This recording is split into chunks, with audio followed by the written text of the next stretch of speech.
Listen up, fellow Democrats. Fight fake news and lies with facts. Save our democracy from right-wing hypocrisy. Keep our integrity, embrace our diversity. Whenever we're down, we always come back. So listen up, Democrats. Hello, everyone. Welcome to Progressive Oregon, a weekly engagement live stream broadcast on progressive issues in Oregon. My name is Larry Taylor, and I'm with my co-host today, Betsy Cunningham. The thing about this show is it is interactive, so you can ask questions during the show in the YouTube channel. So periodically, Betsy will interrupt and tell me that we have some questions for our guests and pose them to them. Today, we have a brief weekly update. Then we have two guests. They are both candidates for the House of Representatives in Oregon outside of the metro area. So they're people that we don't usually hear about. And then we'll talk about the next steps for advancement of democracy. So for those of you who have been living in a cave, we are in the middle of the ballot voting period here in Oregon for the primary. The ballots went out around the 25th of April, and they are due back at the county elections office by 8 p.m. on May 15th. Historically, when we first started doing vote by mail, there was a big surge when people first got their ballots, and then there would be silent for the interim period, and then there would be this exponential increase in ballots as we reached the 15th.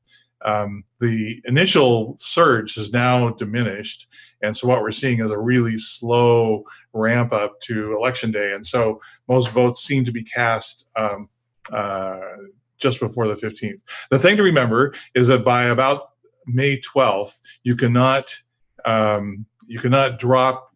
mail in your ballot and safely ensure that it gets counted, because it's not when the ballot is postmarked, it's when it's received at the elections office. So you want to get your ballot in a ballot drop box by 8 p.m. on May 15th.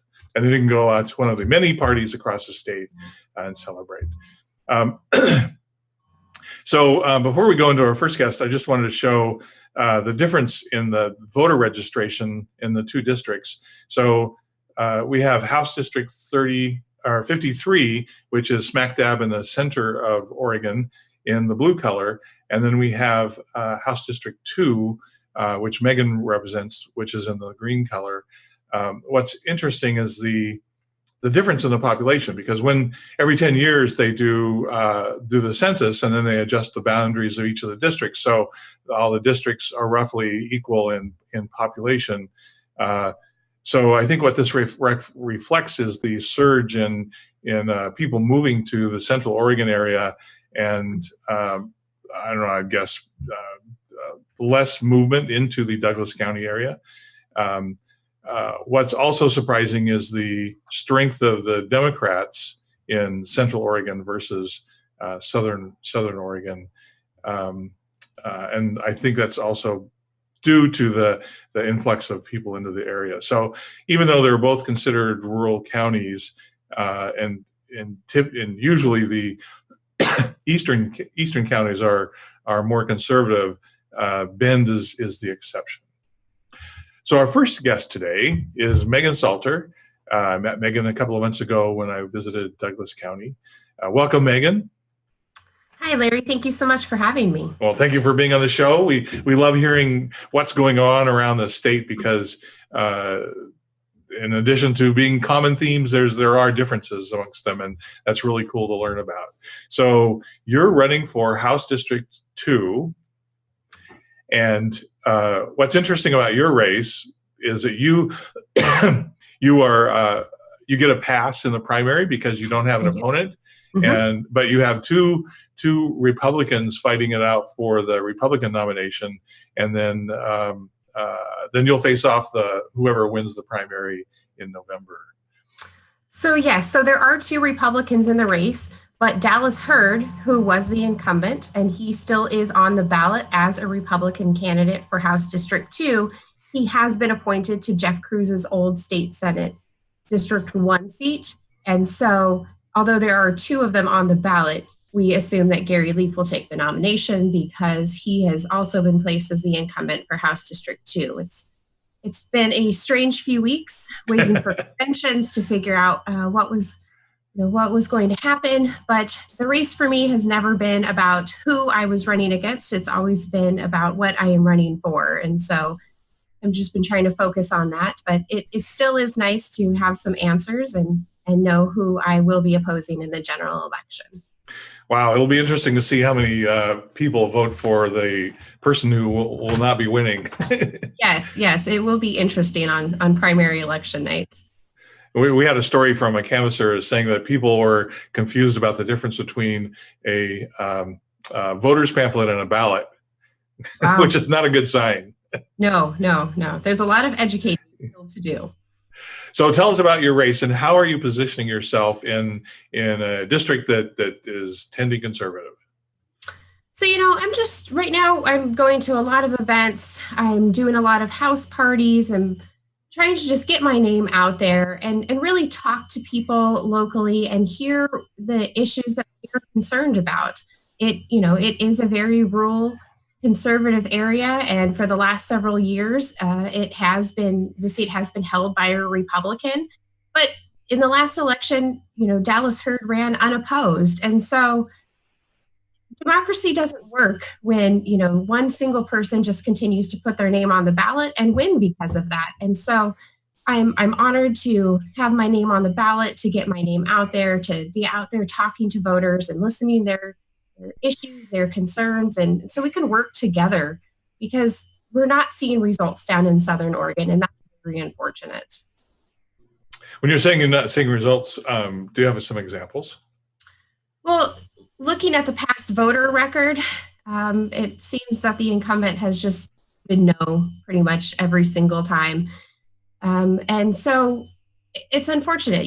As Southern Oregonians, we often feel like we are left out of the conversation in Salem. And so as a Democrat in Southern Oregon, when elected, I get to be a part of the majority party, and I get to raise the issues of Southern Oregonians in the state legislature and listen to their ideas, listen to what's working, work together in collaboration so that we can bring results back down here and solve a lot of the problems that we face. So what's the number one issue that people are wanting you to clean up when you get elected? I think it comes down to jobs and the local economy. There's not a lot of opportunity here. We see high school students, they graduate high school and they leave because there's no opportunity here. There's no jobs. We have a lack of housing. And so those are all things that we need to work together to improve down here so that, not just high school students, but families. I've had a lot of friends that have had to leave the area because there aren't jobs here. What used to drive the economy in Douglas County? Timber. Timber's always been the backbone of our economy, but because of automation, we don't have the same amount of jobs. And so although it's always been the backbone of our economy and will continue to be, we have to diversify. And the diversification into other agricultural products, how's that going? Slow, but I think having a strong voice that will advocate for some change will be an important part of us creating change down here in Southern Oregon. So, how do you, in a large district such as yours, how are you reaching out to the voters outside of Roseburg? So I have found a good point person throughout the entire district, and they're helping me create some meet and greets and do some house parties throughout District 2. It is a very rural area. This isn't an area that we can just, put boots on the ground and knock doors. And so a lot of phone calls, we're doing a lot of postcards, and going forward, we're just going to have to hold a large amount of meet and greets throughout the area. But I've connected with people throughout the area, especially people that are concerned about our library system. and have worked to get the libraries back up and running in the rest of the area. And, talking to them and being able to use their libraries to meet people, I think will be an essential part of this. Are the libraries still closed, or is that still a work in progress? So the majority of the libraries are still closed, or I'm sorry, the majority of the libraries have actually reopened on a volunteer basis, but the main branch here in Roseburg is still working on reopening its doors. They've made progress, and we hope to open by September, I think is the new date. Do you see yourself working in that in Salem, or is that more of a local issue? I think, unfortunately, it will have to be a local issue. So I saw that you're vice chair of the Women's Caucus of the Democratic Party. That's cool. I was just last year. Congratulations. Thank you. What are there any activities going on in the Women's Caucus? It's a very new caucus. We are just the second set of elected officials for it. And so Shannon had done a great job of getting it set up and started. And so now we're working on a path forward, on trying to figure out what we want to do as a caucus and how to reach people throughout the state. And so I was happy to be elected to it because I do represent rural Oregon on the caucus. And so, right now we're in discussions about candidates and how we can help women candidates throughout the state. Cool. So I do have a map on one of the slides of your district, and it's really interesting. So it's on the I-5 corridor. Yes. You butt up against Jackson County, which has just done this incredible turn left onto the political dial. Yeah, your county remains fairly conservative. Yes. You're up against District 1, which is extremely conservative. Certainly when you get into the lower north southwestern part of the county. So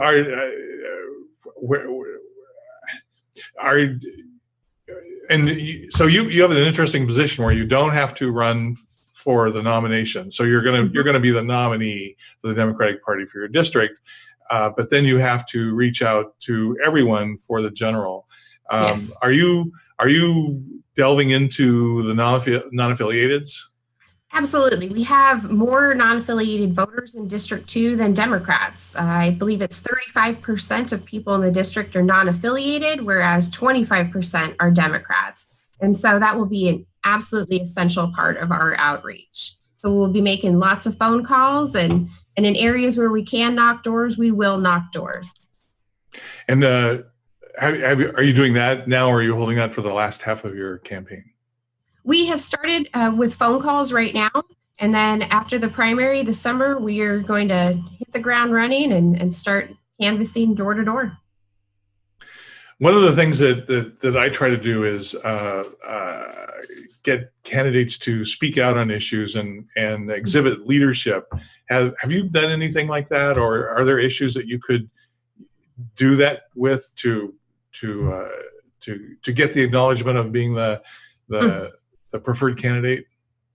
Absolutely, especially when it comes to education. My background is in education. I have a BA in liberal studies and early childhood development. I spent several years in the classroom, and I also spent some time running the booster club at my child's school. And so I understand the needs of today's students and teachers, and I also understand the need of addressing some reform in education right now. We have to lower class sizes. We have to increase the high school graduation rate, especially here in Douglas County. The last time I looked, I think it was a 74% graduation rate. So we need to focus on those things, as well as increasing career and technical education, which also offers some new paths for our high school students and could create some new industry for jobs here. So education is my background. It's something I'm very passionate about and something that I will continue to advocate for. In your district, would the education have to be focused on the high schools, or are there any institutions where that could be bolstered? I think we need to talk about education at all levels, all the way from early childhood education, the first 5 program, all the way up through high school and college. there do all of your students have to go out of the district for higher education once they graduate? We do have Umpqua Community College. It's just outside of District 2, but it's still right here in Roseburg. And so we do have that as an opportunity. We do have a few new career technical education facilities that are opening up in the area. And we're also working on a nursing school that's coming to town, hopefully. So, but, you know, when it comes to a 4-year degree or anything in outside of that, yeah, they have to leave District 2. Have you waded into the PERS issue at all? I haven't. You know, what a quagmire. Yes, it's absolutely something that has to be addressed. Yeah, it is. I don't know that much about how accounting is done at the state level, but it just seems like it just seems weird to be dumping money into the educational system and then having more than what you just dumped into it taken out because of the PERS issue. It seems like the PERS issue should be separated and addressed separately so that the educational system knows how much money they have to deal with. Are you finding the unions getting involved in your election at all? Not yet. Unfortunately, you know, we don't have a lot of strong unions down here anymore like we used to, but I have reached out to several of them and we'll be discussing endorsements and listening to their issues pretty soon here. Is there anything you would like to add to the conversation? Like, how do people get in touch with you? You can visit my website. It's www.megansalter.com. You can find out more about me, about my campaign. You can volunteer to help out, and you can also donate. Cool. And you know, the great thing about the internet and telephones is that anyone can help you. So absolutely, you know, your races such as yours often fly under the radar because of the focus on the more competitive ones, especially right now. But we wish you the best in your campaign. Thank you. Yeah, there's a couple of questions. Yeah. Oh, excellent. Yes. Yeah. Actually, Randy Roberts has a few questions. What about green energy and infrastructure? Absolutely. I think that's another way to create jobs locally. And, you know, investing in solar energy and other renewable energy sources, I think that's a viable solution going forward. Another one is, would you try to get marijuana funds to pay for investment in your district? You know, it's really been unfortunate down here that although it has been legalized in the state, we are not accepting the funds. And so it's not going anywhere. It's created a black market. And so I think it's something that we need to discuss, and it's going to take a lot of education within our community, I think. And what about support for universal pre-K and daycare? Interesting. So my background is in the First 5 program. I spent a lot of time there, and we definitely could use some help in that area. Then how about 2 free years of college? I'm sorry, what was that? 2 free years of college. Oh, within a community college? I think that is a great idea. You know, providing incentives for our students to leave high school and to go into programs which will help them find jobs, that's an absolutely essential thing that we need to look at and work towards as a community. And that also includes trade schools? Absolutely. So I think that's an important part of the conversation. And so have you recruited volunteers in high school and college for your campaign? Yes, I do have a few, and as they're wrapping up the semester, they are reaching out to their friends and talking to them. And so I hope by the summer we've got a good, strong volunteer base of high school and college students that will help us get out the vote. I appreciate their voices. You know, some of the high school students I talk to are so well spoken. They are so educated on the issues, and they are so concerned about what is happening locally. And I'm excited to have them as part of my team, and they really do give me hope for our future. Anything else, Betsy? Those are all the questions. I just got to say, congratulations for surviving the question gauntlet with Betsy. That was Those were great questions, and I appreciate it. Yeah, well done. Well, thank you, Megan. I'll let you get back to canvassing. Good luck with your campaign. Thank you so much, Larry. Bye. See you soon. Bye. Our next candidate is Bill Trumble, who is from the center of Oregon. Welcome, Bill.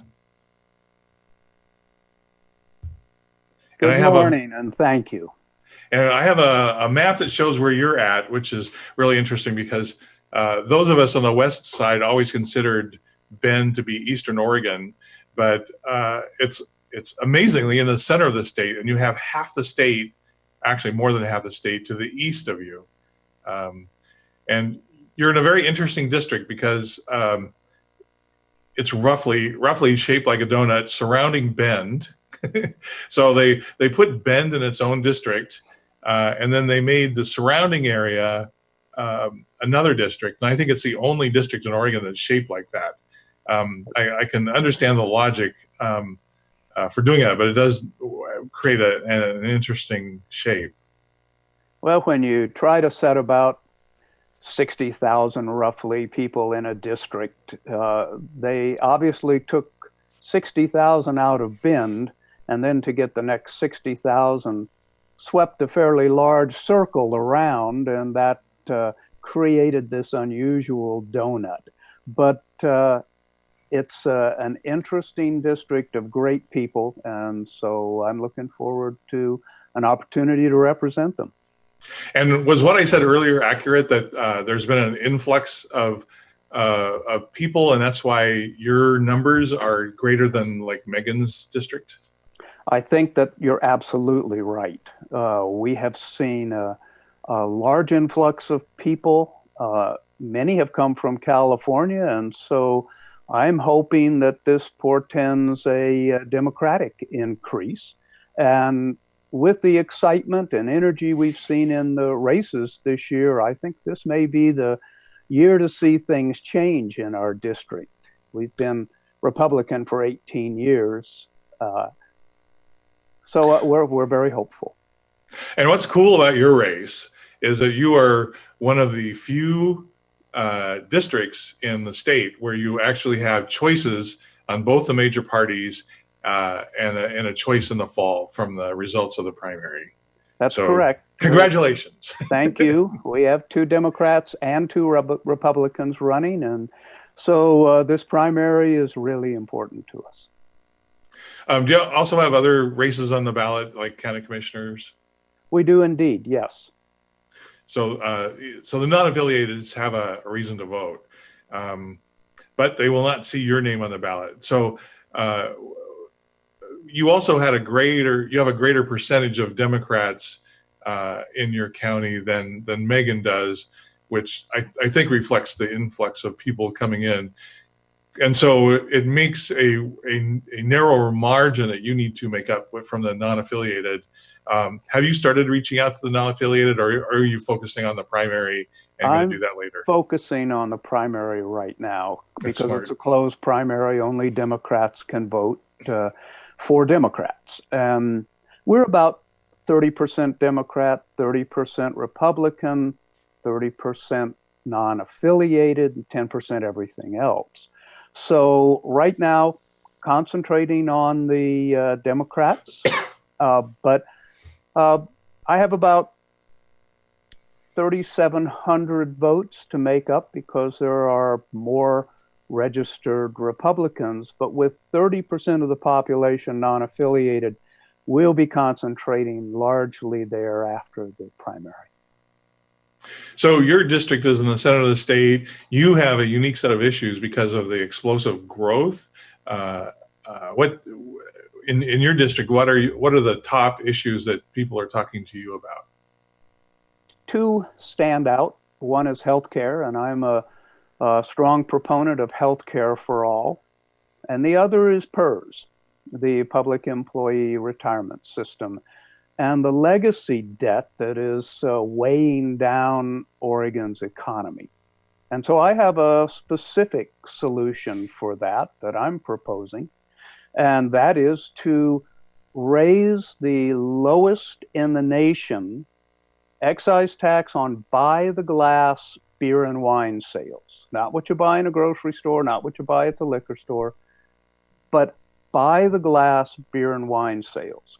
So if we would raise a tax that hasn't changed in over 40 years to be 1/2 of the national average, then we would bring in $750 million a year, and we could solve this legacy debt in 20 years.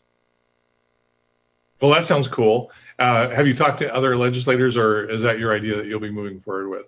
It's an idea I hope to carry to Salem.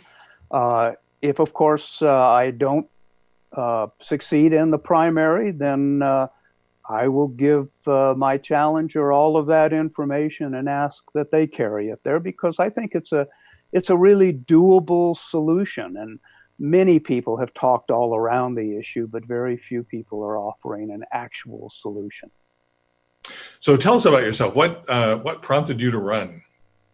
Well, over the years, I would say that national events got my attention, but local issues really made me throw my hat in the ring. So I'm a Vietnam veteran. I'm a PhD scientist. I've had a career in research and teaching and university administration. I've been a dean of College of Life Sciences and Agriculture. I've been a provost and vice president for academic affairs. And I retired as a senior vice president at an environmental college. Now, these are great experiences because while I was a dean, I was also appointed to the New Hampshire State Conservation Commission. I was appointed to the New Hampshire State Land Use Board. And so in that capacity, I've written and reviewed legislation for the state, and I've written legislation for the federal Farm Bill. And so I think that gives me an experience most of my competitors don't have, and it would let me go to Salem and be effective, I think, in actually taking legislation, writing it, submitting it. I know the process. And so I'm looking forward to doing that. Cool. And were you active in 2016 in that election? I was active in supporting others. This is the first time I have ever run for an office. So watch this space and you can see in real time the interesting events and probably mistakes that I make as well. Well, I'm hoping that your campaign is run positively. We just sent out a message here in House District 32 asking people, at least the Democrats, to be civil so that the electorate can base their decision on data and not sleazy politics. I completely agree. One of the points I put on my literature is that I believe we need a return to truth and civility in politics. If you can't talk to someone, you don't have a chance of getting the information to let you make the best decision. So yes, it's really important to me, and I'm a scientist, and so I need to work off of evidence and truth and the best decision that's possible. Wow, that's basing decisions on data is a tough road to hoe. I got to jump in just for a second. Do you feel the burn? I just want to know. Do I feel the burn? Yeah. Yes, absolutely. Okay, thank you. I was Good enough. a Bernie supporter from quite a ways back. Betsy, before I plunge forward, do I have any questions so far for Bill? Yeah, there's actually a lot of them. All of that were asked of Megan and more. Well, let's start in. All right. Well, one of them, what issues are you actually hearing from the voters? PERS is a big issue. Everyone wants to know how we're going to solve it, not just talk around it. Gun rights is an issue. This is a rural community. I will tell you, I'm a gun owner. I even have a concealed carry permit. But I'm a strong believer that we have to have common sense gun laws. We should ban assault rifles. We should ban large capacity magazines. We should see that guns are not in the hands of people who shouldn't have them. And then support the Second Amendment, which I think is absolutely fine. I just don't buy into the hysteria that people are coming to take my guns away from me. Other issues, the environment. We're an area where people love recreation. And so I believe in access to our public lands. I don't want to see them sold. I don't want to see them given back to the state because the state's not in a position to financially maintain them. But I do want to see access for everyone.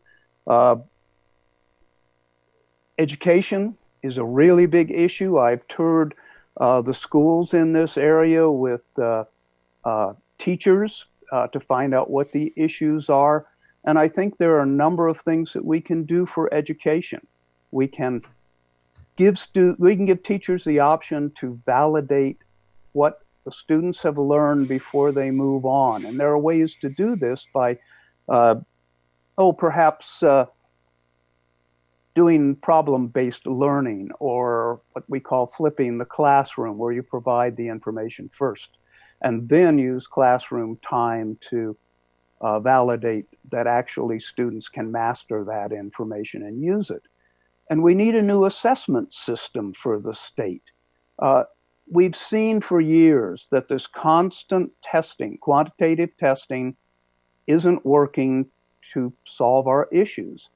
So I'd like to write the legislation for a peer-reviewed assessment process of K through 12. And this comes from a mechanism used in higher education. I've got 40 years of doing that, and I can write that legislation. So I'd like the chance to do that.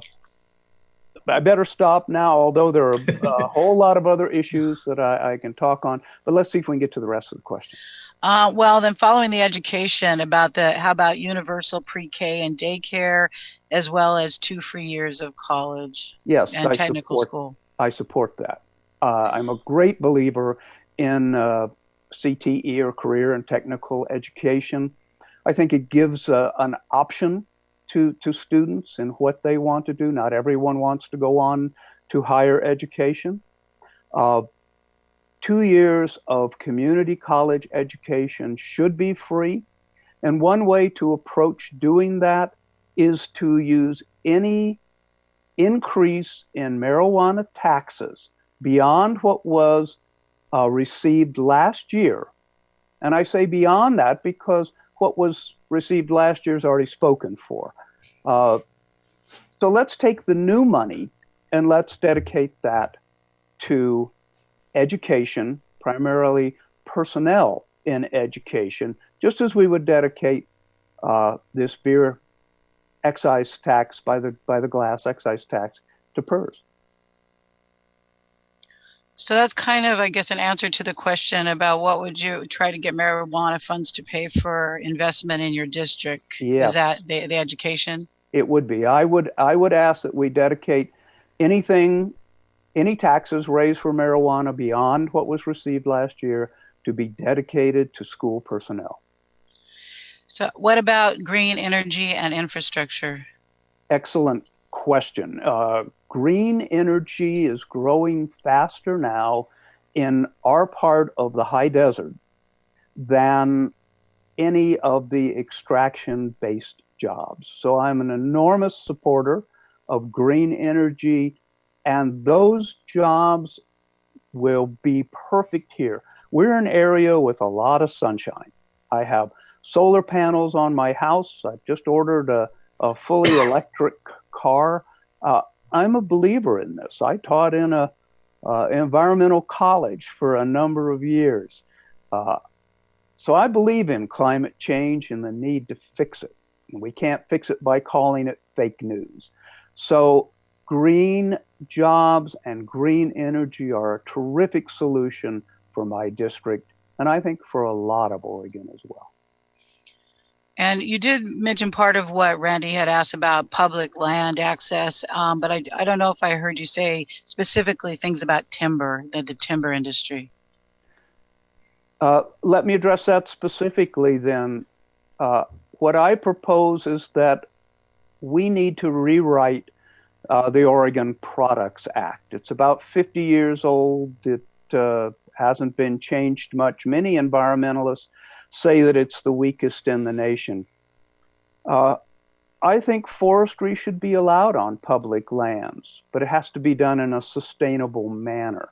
And so what I propose is that we rewrite the Forestry Act so that it is more, the Forestry Products Act, excuse me, so it is more sustainable. Many people will say that the harvest of forests puts more CO2 in the air than any other industry in the world. And that's because there's a cost to putting CO2 in the air when you harvest and burn slash piles, but there's also a cost when you cut down trees and they are not absorbing carbon and they're not holding carbon or holding CO2 out of the atmosphere. And so I propose that we relook at the Oregon Forest Protection Act. Although I think forestry built Oregon, it's like coal mining. It's not coming back at the same levels as green energy. What separates you from your Democratic opponent? Mostly a level of experience. I've already mentioned that I've written and reviewed legislation for state and federal laws. I have been a university administrator, second in command, with very large budgets. Been able to eliminate a $4 million budget, one of the schools where I was in charge. And so I have a lot of experience both in terms of education policy, budget policy, writing laws, and in community service. Everywhere I have lived, I've been involved in community service because I think it's important. I've been on town water boards. I've been president of the Grass River Heritage Foundation, which did education and historical preservation, built parks. And I've also been president of the Homeowners Association in the town of Redmond, Oregon, where I live now. So I have a background that has been in service, has been in serving people for making things better across the state and even across the nation. So I think experience is the biggest difference that we're going to see among the candidates for this office. And there's two final questions from Randy Roberts, and it is one he asked Megan, have you and college, as well as what is your selling point to independence? Oh wait, he has one more, and do you fish? I'll start with the last one. You cut out during the first one. So yes, I fish. I'm a fly fisherman and a spinner, and everywhere that I can fish, I have fished in Oregon. That's part of why I live here. I don't know if you can see this behind me, but there's a little fish on my Afghan. That's because my wife thinks that's the most important thing going for me. Now, could I have you repeat the first two parts of that question? Well, one is about volunteers that are high school, college age. Okay. Right now, I'm concentrating on a primary. As you know, that will be resolved on the 15th.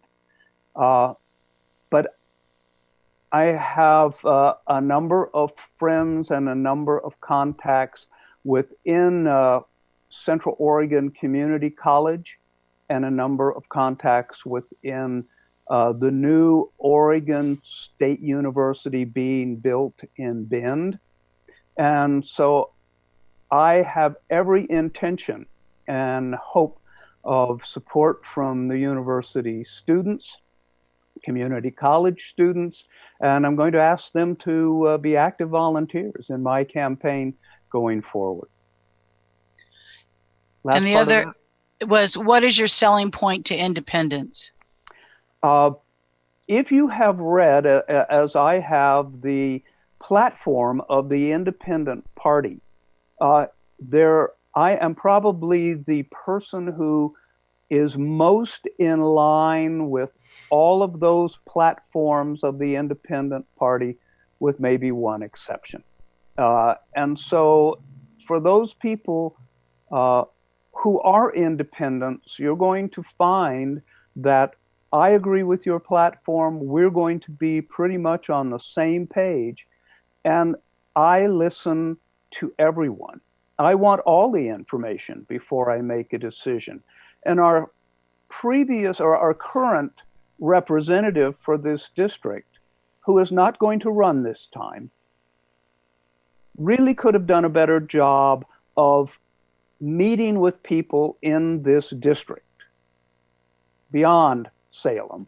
And so my promise is that I'm going to meet monthly in the district with everybody who wants to come and talk with me. So independents, non-affiliated, Green Party, Libertarians, Republicans, and Democrats. I'd like to meet with you. I'd like to hear you. And then I want to represent everybody. Well, those are a great set of questions. Is there anything you'd like to say in closing, Bill? Please go to my website, which is www.billtrumble.com. That's Bill Trumble, one word, or to my Facebook page, which is Trumble for Oregon. And so please just try to get to know us. There isn't much time before the primary, so I would ask you to send your ballot in. Whomever you're voting for, please vote, and I hope you'll consider voting for me. Thank you so much for your time today, and good luck on your campaign. Thank you. It's been a pleasure, and thank you for inviting me to be with you today. Cool. Talk to you soon. Thank you now. The last part of our show will be just an update on what's happening with advancement of democracy.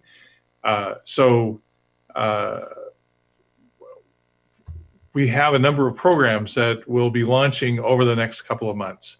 And these are for people who want to see integrity restored to the Democratic Party of Oregon.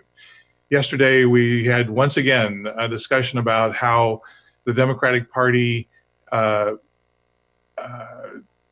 puts their thumb on the scale and favors incumbents over challengers, and how anti-democratic that is, and why one of the reasons why the situation in Oregon is stagnant as it is.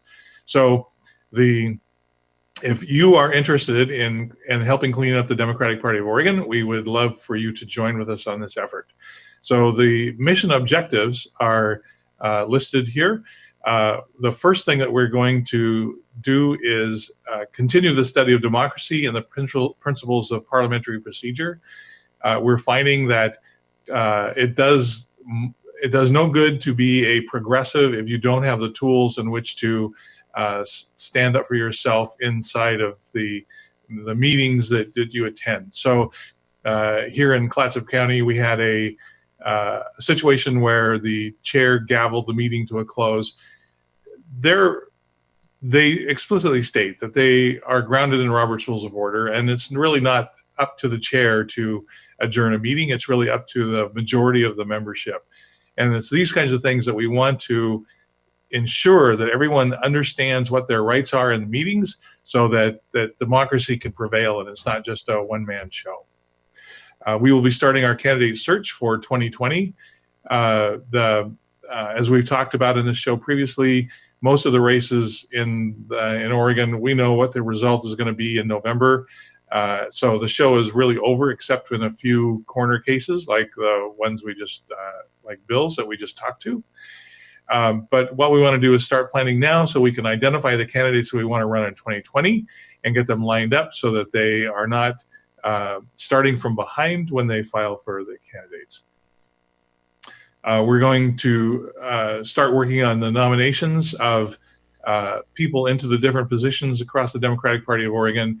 We've made huge progress in the last couple of years, especially in 2016, in moving the Oregon Party to the left and making it less of a corporate Democratic Party and more of a People's Democratic Party. We want to finish that journey in 2020, and we can only do that by working together. The splintering our group into fighting factions is a sure way for us to lose. And what I would like to do is be a role model for other states and how to organize and get this done. Another program which will kick in later after we've identified our candidates is that we will do candidate support. So that's ensuring that the candidates understand the tools that are available to them and what the procedures are for getting elected, from filing to getting out the vote, so that we can make sure that our people are elected into office. Another major program is live stream broadcasting, which is the technology that we're using for this program. We're finding that the media ignores critical stories just because the Trump news seems to take all the oxygen out of the air. We tried to contact the local newspaper in my town and really tell them the backstory of the scandal of how Portland interjected themselves into a rural district fight. And because we thought that was interesting and should be known more broadly by the public. They were not interested in publishing it. They said that kind of stuff goes on everywhere and it's not newsworthy. We think it is newsworthy, and we have the ability to put those kinds of stories out there for anyone who wants to learn about them. And anyone who wants to get involved in live stream broadcasting should join us and join this program. We are just at the beginning of what can be done with this technology, and we just need people and ideas to really make it more powerful. And then the last thing that we would like to add to it is a speakers bureau. Excuse me. There's one of the ways of promoting progressive Democrats is to put them on a speakers circuit so they can go around the state. And certainly anyone that's looking for higher office, it's great to get their name out there. What we want to do is provide the ability for organizations to request speakers, and then have a stable of speakers that we can then make it an option. So it's kind of a talent agency for the progressive movement. And we can tie that in with everything else that we're doing. So if this is something that's of interest to you, please join our organization and help us get involved. The next slide is what our website looks like and where the join button is. So the URL is advancementofdemocracy.org, and just click on the join button, tell us how you would like to get involved, and we would be delighted to have you. The events that we're having coming up, we're going to have a orientation for precinct committee persons. We're going to be doing this from a physical location, but we're also going to live stream it so that all of the precinct committee persons who want to see the Democratic Party of Oregon cleaned up can join in and learn about how. That will be probably in the beginning of June. At that point in time, we will know who's elected to the precinct offices, and that allows them to be prepared for their first meetings that they will officially attend starting in the June timeframe. So stay tuned for more information on that. We're going to start our democracy study group later this month. For those who sign up for that, we'll be sending out a poll shortly on which topics that you want to study. So we're having very interesting topics being requested, which you would think that we are beyond, but as we look back on how we've been doing things, we know that we can do them better. How to run a meeting, bylaws. There's a number of groups that have been studying their bylaws, and what we can do is go through the best known practices as articulated in Robert's Rules of Order around bylaws, both how to write them and how to structure them. And really the intent is to find the places where all of the power has been taken out of the hands of the people and moved into special committees, and make sure that there's an equitable balance and a rational balance in how those are written. And then we need to start crafting our 2020 strategy. So that process is identifying which seats that we want to target in 2020, and then starting the candidate search to fill those. We can't do the entire state, but we can be strategic about it. So if this sounds like fun to you, we would be delighted to have you join us. As I mentioned earlier, the ballots have been delivered. They're due back on May 15th, so please vote. And that's the end of our show. Do we have any final questions, Betsy? No, there's no questions. Any final comments, John? Well, always. Jeez, always. First, I want to tell Bill, you survived the gauntlet as well. Exceptional. Worst gauntlet for you, so well done, Bill. I like your idea. You write legislation. That's impressive. That's powerful. I just had to get those in there. But the interview was going so well, I couldn't say it. That was a great show. Good progressives. Guys, share this. It's a very small group here. The most important thing you can do is share this and get a larger audience out there. That's what we need. I'm done. Great job. What's the song, Betsy?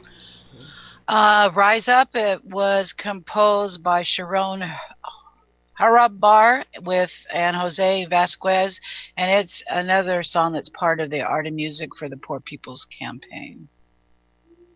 To turn this world around. So I need you to start clapping for me. And it's a call and response. So I'm going to sing and you can just follow along. You don't need to know the words. We're going to pick it up as we go. Here we go. Rise up, come on and rise up. Rise up, come on and rise up. Rise up, come on and rise up. Rise up, come on and rise up. We ain't gonna let nobody turn us around. We ain't gonna let nobody turn us around. Because the people united will stand our ground. The people united will stand our ground. There you go. Rise up, come on and rise up. Rise up, come on and rise up. Rise up, come on and rise up. Rise up, come on and rise up. The powers that be can't keep us down.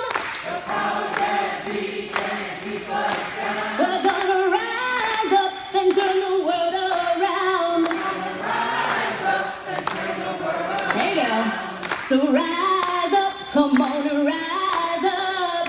Rise up, come on and rise up. I said now rise up, rise up, rise up. The people are ready to follow their lead.